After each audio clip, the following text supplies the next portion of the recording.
Hello guys! So for this vlog, papunta pala tayo ng Pablo Ocampo mga lods. So magdarap lang tayo ng parcel sa may Lazada.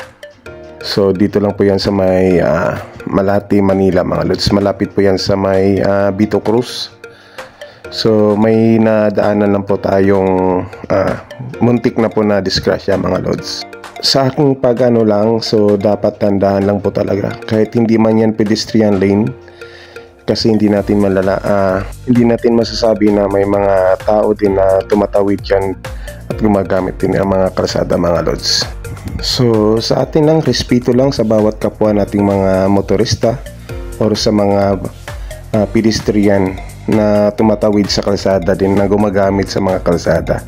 May part kasi dito mga lods na paliko, one way siya, din paliko, din may babaeng tumawid po mga lods. So yan na po yung ating maging aware sa ating mga driver, kahit hindi lang driver, pati din sa mga pedestrian kung may mga sasakyang dumadaan. So sa akin lang dito ay yung respeto or bigayan lang, para po sa lahat naman po yung public way or public na kalsada. Hindi naman po lahat yan is puro sasakyan lang yung gumagamit. So mayroon ding mga tao, mga pedestrian na umaano din sila sa kalsada mga lods, tumatawid. So konting respeto sa bawat isa, at yun lang naman mahalaga. Kung may respeto at maiwasan natin yung mga sakuna o mga disgrasya. So ito po, kagagaling ko na po ng drop dyan. So paalis na po ako, papunta na po ako ng Makati. So ito na yung drop. So pagkatapos kong mag-drop, siyempre alis na tayo, then arangkada na. So ito po ay pilahan po to ng mga jeep dito po sa may along Pio Campo. So ito na po yung sinasabi kong kanto na paliko. Papunta na po to ng Arellano, papuntang Subilerujas. So makikita natin dito mga lods, talagang siksikan na yung mga sasakyan kasi one way na po kasi yung harap. So hindi na po pwede sa lubong yan. So liliko lahat ng mga sasakyan. So mayroon ditong lalaki.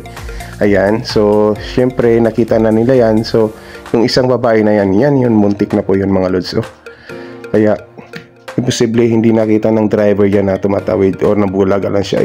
Nasa harapan pa naman. So kaunting ingat lang po talaga sa ating mga kapwa motorista at sa mga kapwa natin mga pedestrian. So wala siyang linya dyan, walang pedestrian lane, pero marami po diyang tumatawid kasi yung kali na yan is papunta po ng papuntang Pio Campo, papuntang Vito Cruz o kapauwi ka po. So halos mga estudyante po yan dyan sa mga Salasal ang halos dumadaan dyan. So aware lang po tayo, mag-ingat lang po talaga. So yun lang po yung aking sa pag-iingat sa kalsada. So salamat, and sama kayo sa aking biyahe. Let's go!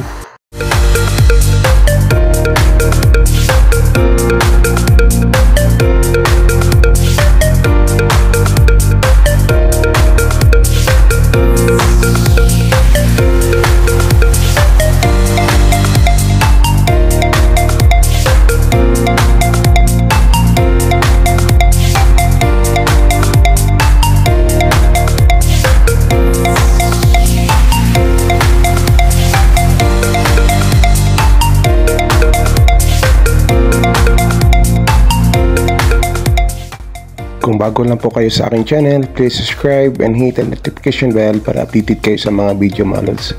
Subscribe nyo na rin po ang aking mga social media mga lods. So same lang ng pangalan, Litong Makaniyang Vlog. So ride safe always. God bless. Bye bye.